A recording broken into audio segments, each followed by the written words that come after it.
Hey, Miami sports fans. Stop by Caneswear today at 2655 South University Drive in Davie, Florida. And check out their awesome merchandise selection of your favorite South Florida sports teams. From the Miami Dolphins, Hurricanes, Heat, Marlins, Florida Panthers, and Inter Miami, they've got it all. Celebrate your favorite team and show off your fandom with their beautiful team starter jackets, killer-looking helmets, team jerseys, cool shirts, and more. And if you're out of town or out of state, no worries. Go to Caneswear.com and find everything they have on their site.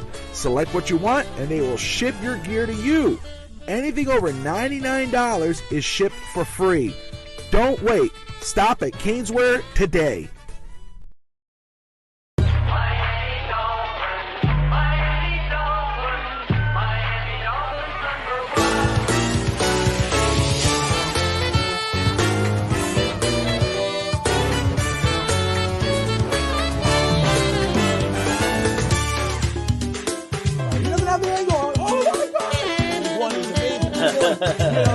It's back. The Greenberg is running.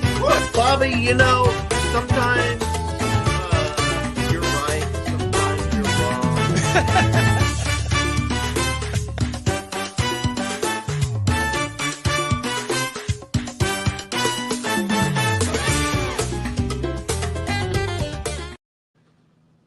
All right. Hello, everybody, and welcome to another edition of Fins Talk today on the Fins Talk Sports Network. I'm your host, Bobby Finstock, joined always by the one and only, the man, the myth, the legend, Fish Tank Hank. Fish Tank, how are you, brother? Man, I'm doing great today. Everything's been going my way, and that's how it goes. And, we couldn't do a show yesterday.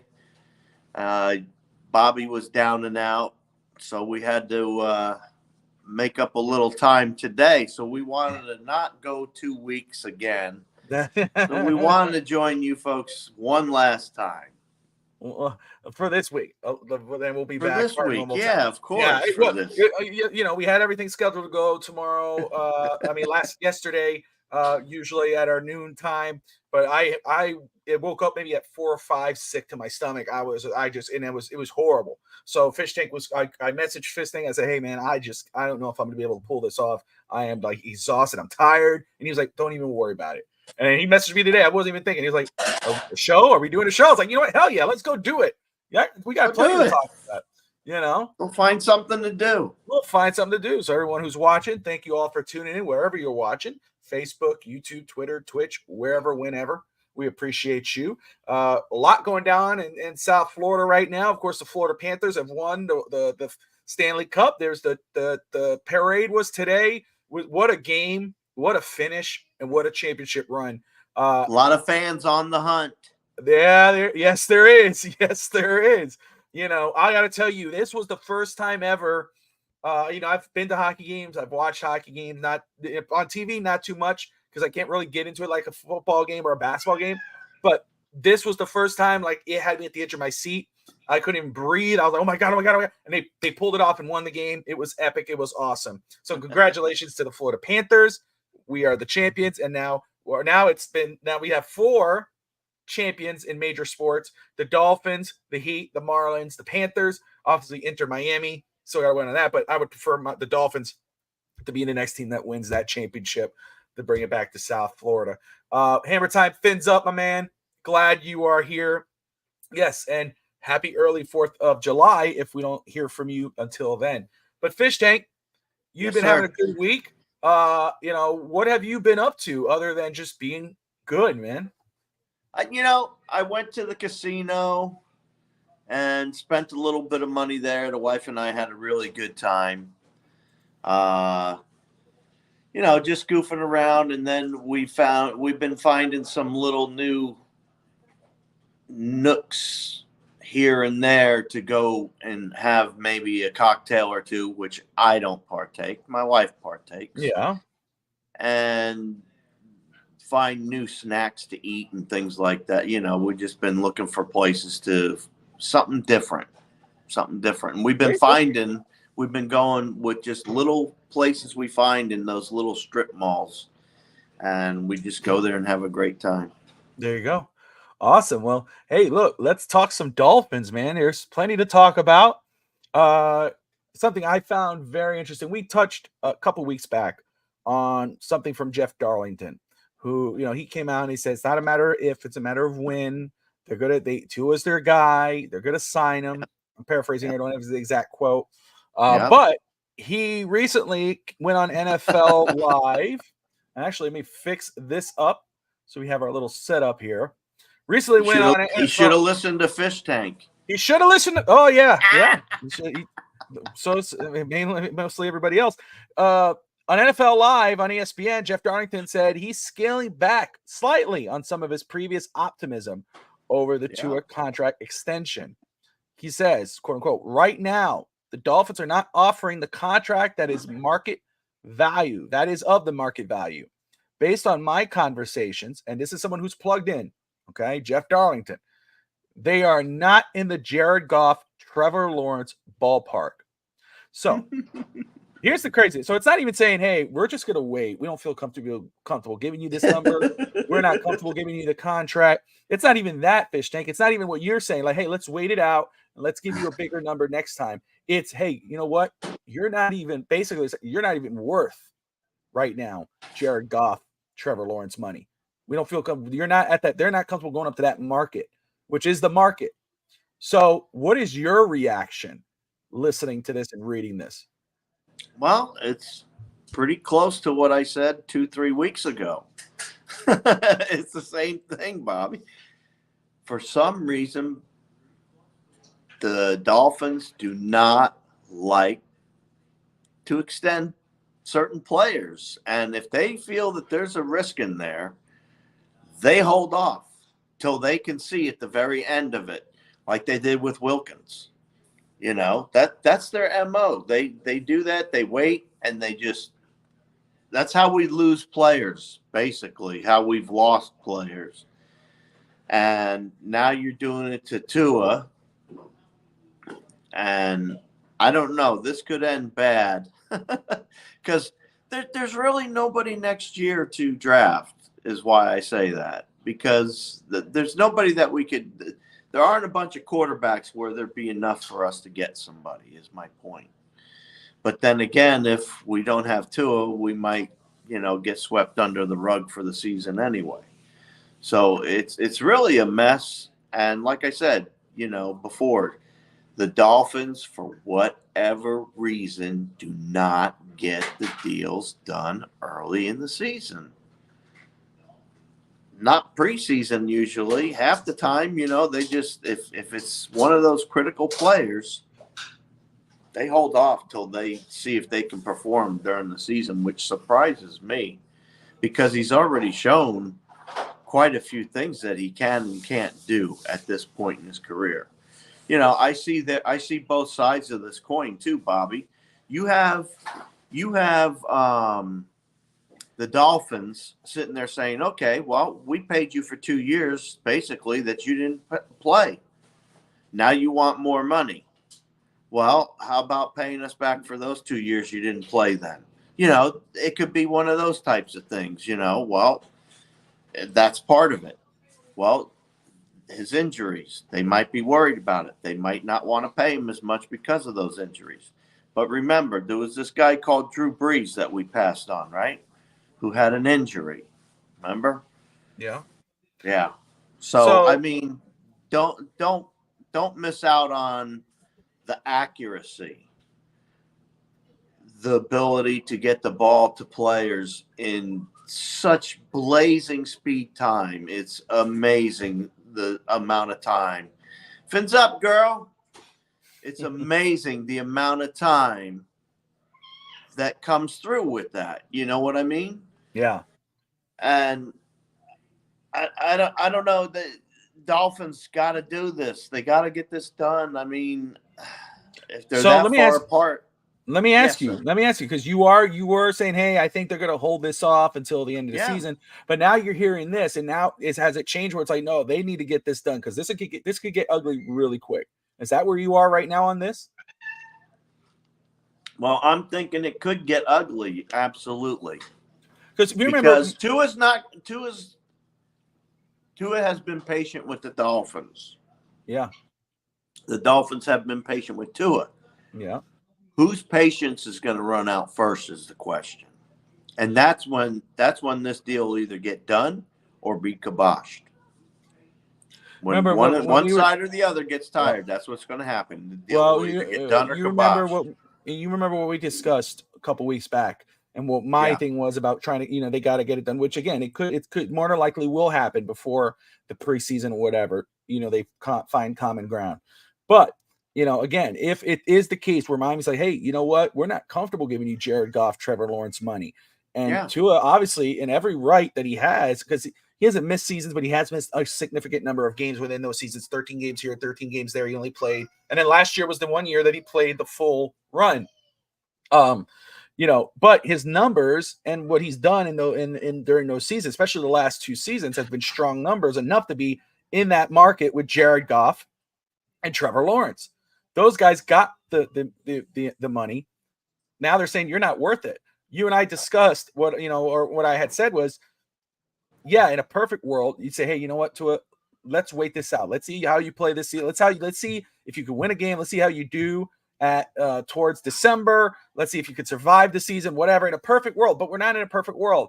And what's a fair world for someone like Tua, who's played up to those numbers, is in the same stratosphere as those guys in regards of his numbers, is to say, hey, look, you got to pay me my money. I that's my market. Now, what he can do, that could, people go, oh, well, let's wait till the end of the year. He could easily say, I'm not going to play. And it would make all the business sense in the world for Tua to say, I'm not going to play this season unless you pay me my money. Because if Tua goes into this season on his 5th-year option, and they go, oh, don't worry, we'll tag you next year anyway. All right, well, let's say Tua plays on his 5th-year option, which gives us the best chance to win, whether he plays on a new contract or the 5th-year option, and he knows that. If he plays and then he gets hurt week 6, 7, or 8, that kills our playoff chances, and that kills his chance at a contract that's fair to him. So that's right. And if he decides, and if he's smart, and he says, no, at least from the Dolphins, Bobby. I don't mean to interrupt you, but at least from the Dolphins, because there will be other teams that will approach this match. Absolutely. That's why he'll say, why am I going to risk it? I would rather hold out until you pay me, or I could hold out till my contract's up, and I will get paid from someone next year. Because if he goes and he doesn't get paid and he gets hurt, no one seems to pay him the amount of money he thinks he's going to get paid. But if he stays healthy and he holds out, someone will give it to him. So it'll be another Wilkins deal. Chess and checkers here. Absolutely. Daniel Meehan in the house. Hammer time. Dahl, of course, of Dahl Fans Diary. What's up, Dahl? Timothy. Daniel says, pay that man, Greer. I lived through the Drew Brees debacle. We waited 20 years for a quarterback, and this is how Greer treats him. Yeah. It's look, obviously you don't want to handicap. The guy has been talked about in MVP status. That's how good he's been doing. He farted. That's the thing. 5 games at the end, though. So what do you do about that? Well, that's where if you're going to play that gamble. Again, my thing is this. I know, there's going to be Dolphin fans once he signs that deal, and I do believe he's going to sign the deal. They're going to get a deal done. They're going to say, oh, we should never sign him. He didn't do this. It's not the end of the world. Whether you extend him, obviously if you extend him, it's not the end of the world for those who are like, oh, he's just not the guy. First of all, he's done enough to get the extension. Let's be real here. Okay. He still have some questions to answer. He still has to help win in December. He still has to win that playoff game. He was in his first one last season. That's all true. But as you said, 2 times in the past 2 seasons, when they're 8-3, he was in the MVP conversation. Now, it's not fair. It's a question to ask, but is it a fair one? We don't know. Whether, who are you going to get to replace him? Well, where would Miami be if he holds out and you go into next season not paying him? Obviously, you could franchise tag him, but if your record's going to suck, which it will, because if you have Mike White starting as your starting quarterback with this roster, it doesn't matter how talented your roster, you ain't winning crap. You'll win 4 games probably. With Tua, again, you're in that 8, 9, 10, 11 game winning in that area. So if you don't have nobody, you need to try to figure this out. Or you got to sit down with Tua and say, hey, man, here's the plan. Because he's within his right to hold out. And that will kill Miami's chances this season. It's funny, I say it starts and ends with the quarterback because that's the person that touches the ball every time except for the center, okay? So it's just mind-boggling to me that Greer's actually playing this kind of game, because the excuses before were, oh, he's only throwing for 2,000 yards. Okay, he threw for the most yards last year, 4,600. So, what does this kid have What's to up, do? Cat? What does he have to do? Fins up, Cat. What does he have to do to get it done? You know what I mean? I don't know what more he could actually do unless he wins MVP My this thing year. is, like, again, if this was all about just like, oh, the guaranteed, if this was just about the guaranteed money, if this was just about the, okay, those are little hiccups. But when you're saying, we're not paying, we're not in that Trevor Lawrence, Jared Goff ballpark. To me, if that's legitimately the reason, that's crazy. That's where it's like, okay, now you're being a little now who knows? Maybe it's just them, two different camps pushing out two different things out to the media. But to me, that even for someone who, I'm not a to a near or not like that, but he's the quarterback of the Dolphins. I support the quarterback of the Dolphins. I support the Dolphins. Whatever helps the Dolphins win. He gives us the best chance to win. So, but if they're doing that, which I wouldn't put it past them, because let's be real, as much as people want to praise Chris Greer and everyone else, they drafted Tua. They left Fitzpatrick, which they should have left Fitzpatrick in the beginning once you started him. They tried to go get Tom Brady. They tried to go get Deshaun Watson. They tried ever since they got him. They've been trying to get someone else. So could it be where they're like, hey, yeah, we want to keep you, but not Jared Goff money, not Trevor Lawrence money. Yeah, okay. I guess that's true. And again, I guess they could be doing that. But again, it's not fair. You got to look at what he does. As Kurt Warner stated, not anyone can run this offense. Yeah. No, not anyone. And that's why, again, Miami's biggest flaw in this roster, besides right guard, is the backup quarterback. The market is the market, but not in Miami. To be honest with you guys, better now than later.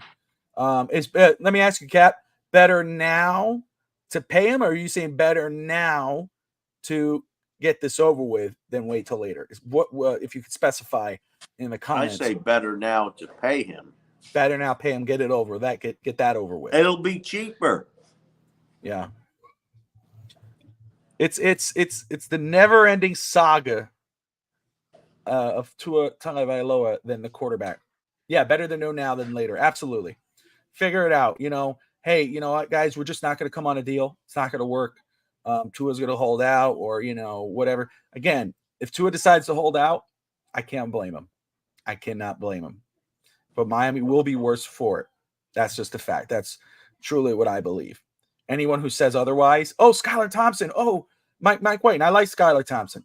But anybody who says otherwise, that the Dolphins are better off with Tua sitting on the bench because he's out of a deal, you're way out there. You're way on center field all by yourself. Yeah. Dolphins are better with Tua. Is there a better option out there?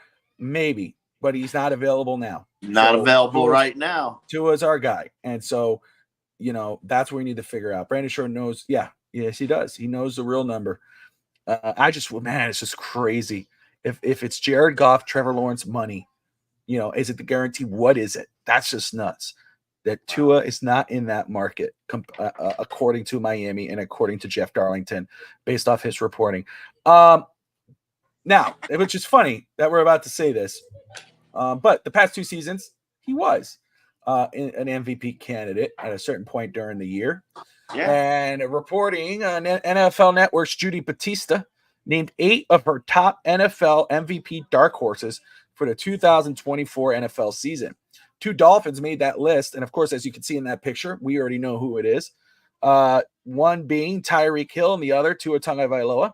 On Tyreek Hill, she says, quote unquote, Calvin Johnson has predicted that his single season receiving record of 1,964 yards will eventually fall. And Hill was ahead of Johnson's pace for most of 2023 until a late season ankle injury limited to him to 1,799 yards, which still led the league in receiving. For a receiver to win MVP, it never happened, which require an extraordinary season. But Hill is capable of it, thanks to his electrifying running after catch ability and his chemistry with quarterback Tua Tagovailoa. Staying healthy through 17 games is the challenge for Hill. And it will help if the Dolphins offense, which finished first in offensive yardage last year, does not fade down the stretch as it did in 2023. Miami did not clear 20 points in either of the final 2 regular season games, opening the door for the Buffalo Bills to win the AFC East. That's what people tend to forget about the Dolphins offense, which is the greatest show on turf, the number 1 offense in football last year. It truly went from hot to cold. It stalled out. So that's why, again, yes, he's the quarterback. Yes, he is the point guard. He's the one leading the offense. It's on him. But the entire offense played like crap at the end of the year. It's not on one guy. It's a team game. And the defense wasn't great either. So no, let's not kid ourselves. So going on, the second guy, of course, is Tua himself, which is, that would have been 2 years. He would have been in that conversation. He wasn't in the conversation at the end of the year, but he was at the midpoint.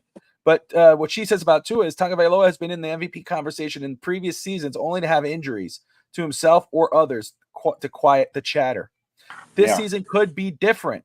For one thing, Tagovailoa stayed healthy in 2023, and not surprisingly, that led him to post career highs in completion percentage, 69.3, yardage and touchdowns. He led the league in passing yards with 4,624 yards and tied for 5th in touchdown passes, 29.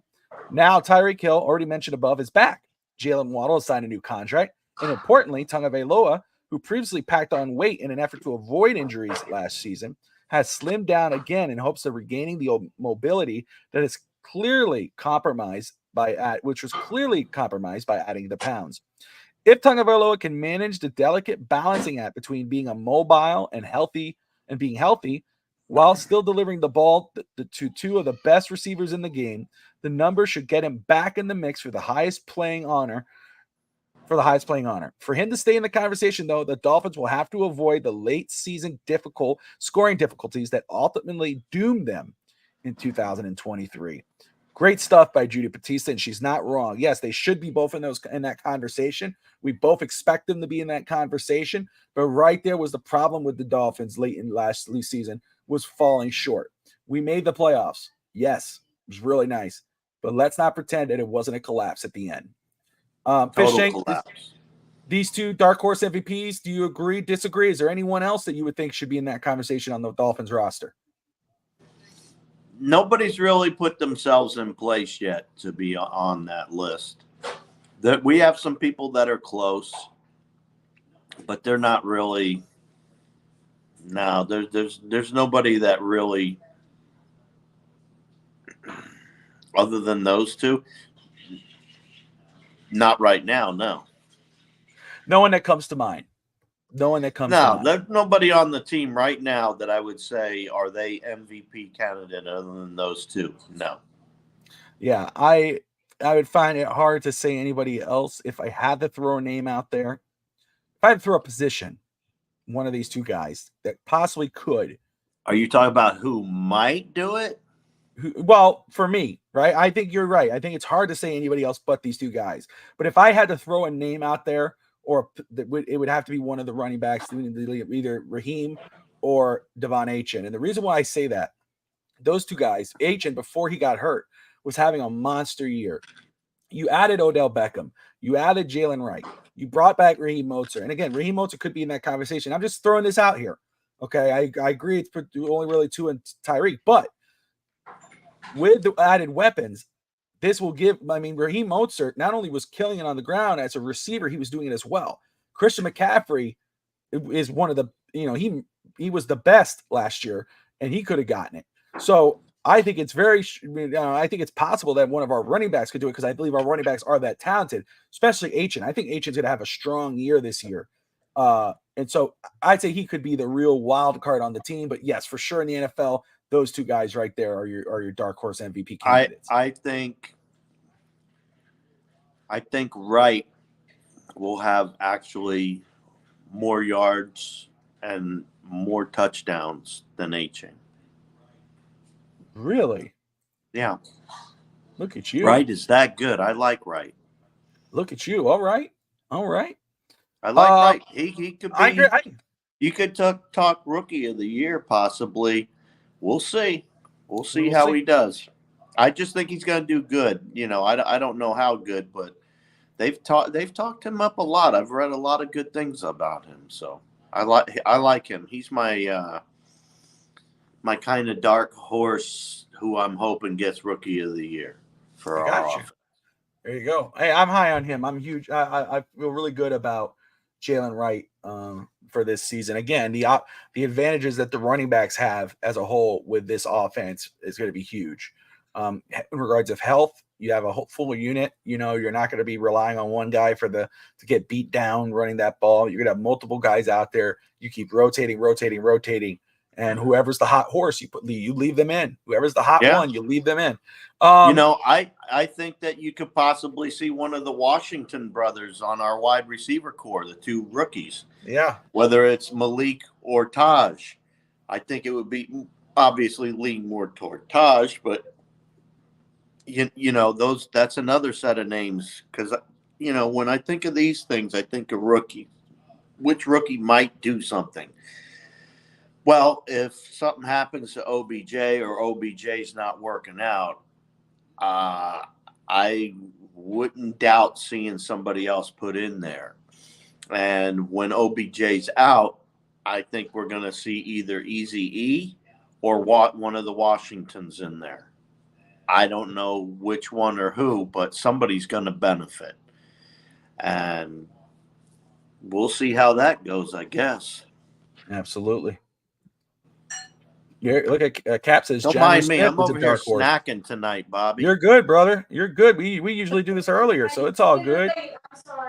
Huh? I said we usually do this earlier. No biggie. Yeah. It's all good. You snack away, brother. Moving on. Connor Williams. We've talked about this. Obviously, he is back in game shape. He seems to be healthy. He wants to start playing. We discussed this last week about, I'd be absolutely on board with bringing him back in more as a center than a guard, but on board because the offensive line was better with him. But looks like Drew Rosenhaus, agent of free agent center Connor Williams, said during his appearance with Josh Moser, said it's unlikely Williams returns to Miami since he would like to play center and not guard moving forward. So for me, I'll just say my reaction to that, again, I'm a little down on this. I'm always about not fixing what's not broken. I understand, if he's not healthy, good thing we're not under contract with him. We're free of that money, whatever. But if you could bring him back, especially when he was top 5 center after the snap, 2 seasons in a row, of course he doesn't want to go back to guard. He killed it at center. And if he has that relationship with Miami, I'd bring him back. Him back, work it out. Let him compete if you want him to, which I think is crazy, but you let him compete with Aaron Brewer, and whoever loses, you plug at right guard, give him that spot. But again, I think you could plug Aaron Brewer at guard. He fits the same, either guard or center. But Connor Williams, I think if it's about the center guard spot, if that's what's the dividing factor of bringing him back, put him at center. Say, hey man, I'm going to let you be center because you were damn good when you were here. So if it's about that and he's not going to come back, that's going to suck because that is an automatic fix for me. He's not coming back.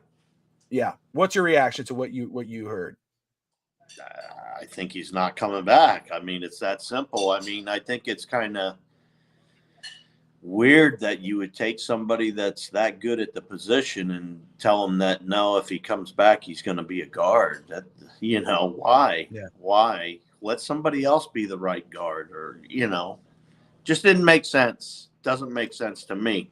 And what else doesn't make sense is I said Taj.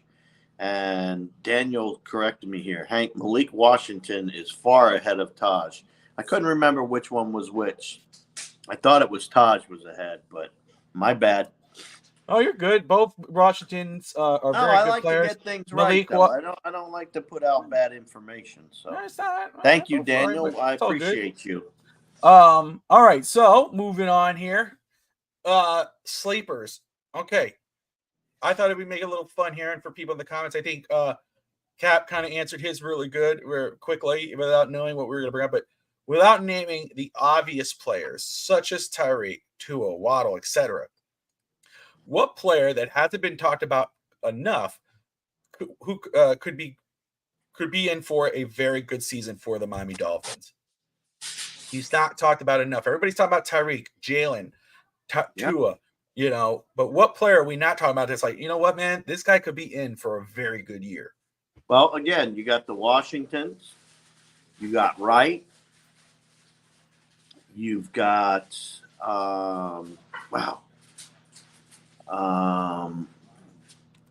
who were the other ones I was thinking of? Well, you got Phillips. He's talked about, but he kind of is and kind of isn't. Those four right there. Those are pretty good for me. No, I think you're right on the money. Jonnu Smith. Jonnu Smith. Cap says Jonnu.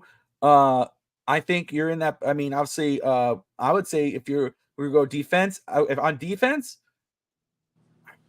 I'm between the two rookies and Chop and Mo Kamara. And even though I expect Chop to do very good this year, I'm going to go with Mo Kamara as a sleeper on the defense. I think he's going to have himself a very good year.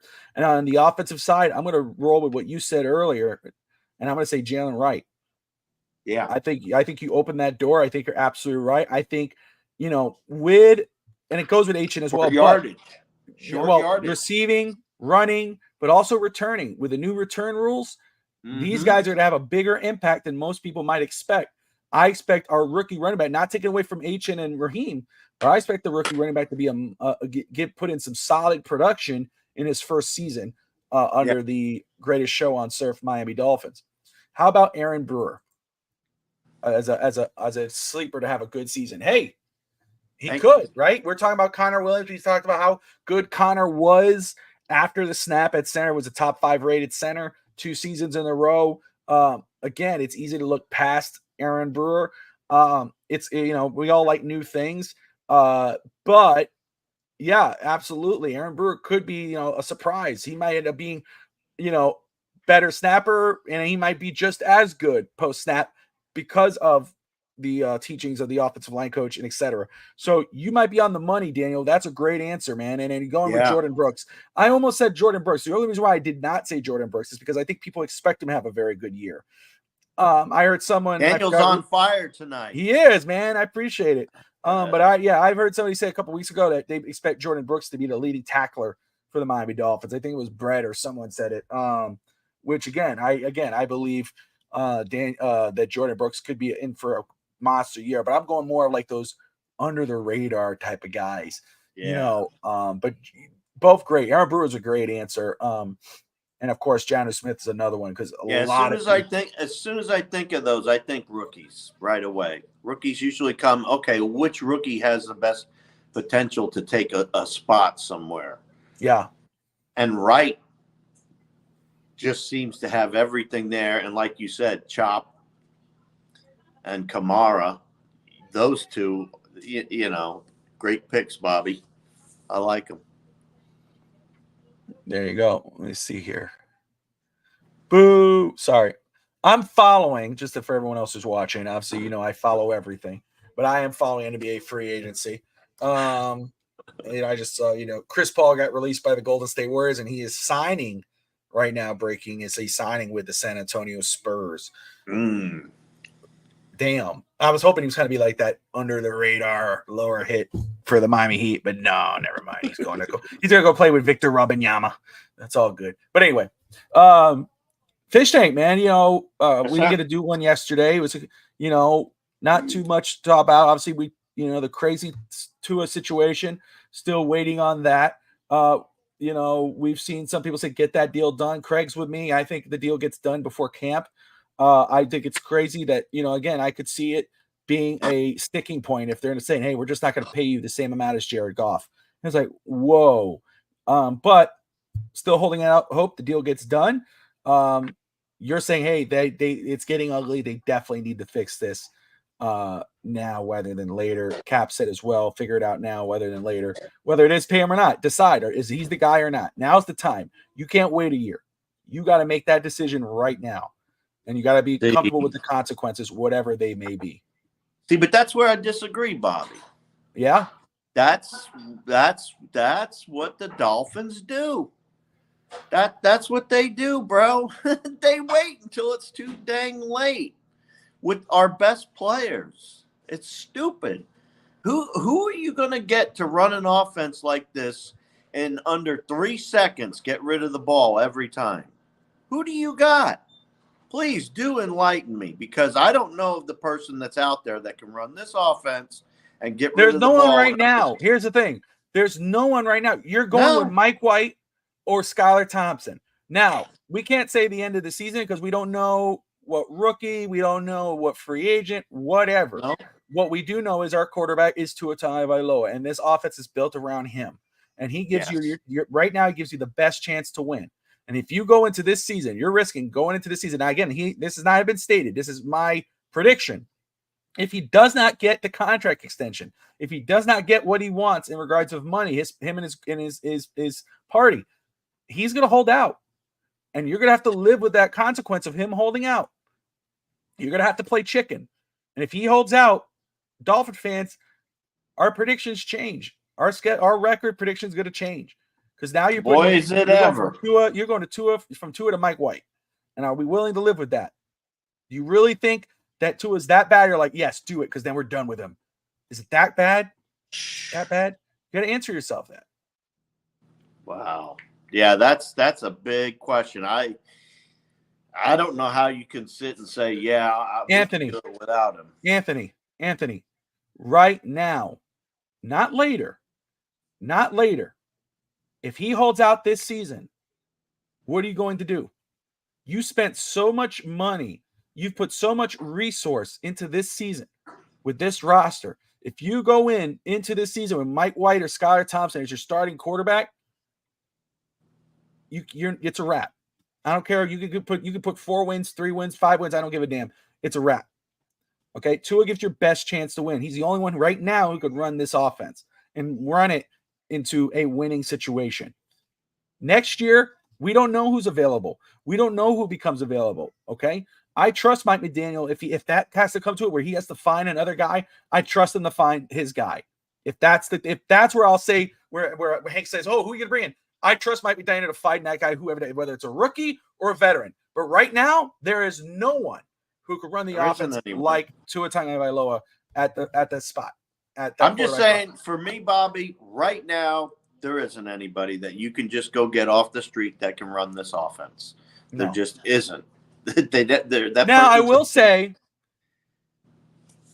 Fish Tank, I'm sorry, that I remember when Mike McDaniel came here and they were talking about, oh, what are you going to do with some of these guys with the Shanahan offense, blah, blah. And he said, we're not about fitting players around the scheme. We're about skating the scheme around the players. So once that other guy comes in, I don't trust it to happen midseason. That's why you put Mike White. Oh, but you see, if Mike White comes in, he'll work the offense a lot. No, you need about an offseason to get your guy to say, okay, this is the guy we're going to try to target. This is the guy we're going to do. Let's build our offense around him like they did with Tua. This offense is built for Tua. But if they have to go get another guy, eventually they're going to say, okay, how can we mold this offense to get the best out of whoever's the quarterback at that time? So if it's a next season situation in the offseason, that's a different conversation. I'm talking about right now. You have no one, and you're willing to. If you're willing to risk losing him this season to a holdout, you're risking your season, and you're risking possibly having a bad year. But it is what it is. It is what it is. 2 separate conversations. So, Fishing, any final thoughts? Yeah, I got a new bird feeder. Yeah, good point, Cap. I told people on Twitter, and they ran out and they were looking up what I was talking about because I just put the name of it. Yeah. So then people found out what my bird feeder was. But that's been my big question here the whole time is, what are they going to do? Are they going to do this again to another player? And like you said, this is quarterback. This is whole different ball game because that's one of the positions where players get hurt, and that's why they want the money. And that's one of the reasons why the Dolphins don't want to pay him. So it's very difficult. I don't think there's a cut, dry, easy decision as far as for either side goes, to be totally honest with you. However, Miami is lowballing. If they're not paying him, Goff and Lawrence money, then they're lowballing him. Period. Pay him his $50 million a year, whatever it is. Pay him. Move on. You can always drop him in the third year because that's when the contract is set up to get rid of players. So if he doesn't work out in the next 2 years while you're bringing a rookie up, oh, well, gone, bye. But it's only 2 years where you really dug in because he'll play off this year's contract. Then your contract goes up the next 2 years possibly, but they give him more guaranteed money on the front end. There you go. There you go. All right. We'll just have to wait and see what happens. All right, everybody. We're going to keep it short, sweet, and to the point. We appreciate you all tuning in tonight on this beautiful Sunday night. We hope you all have a great week. We hope to see you all next Saturday at our normal time at noon Eastern. That's the one and only Fish Tank Hank. I'm Bobby Finstock. See you next time. Fins up.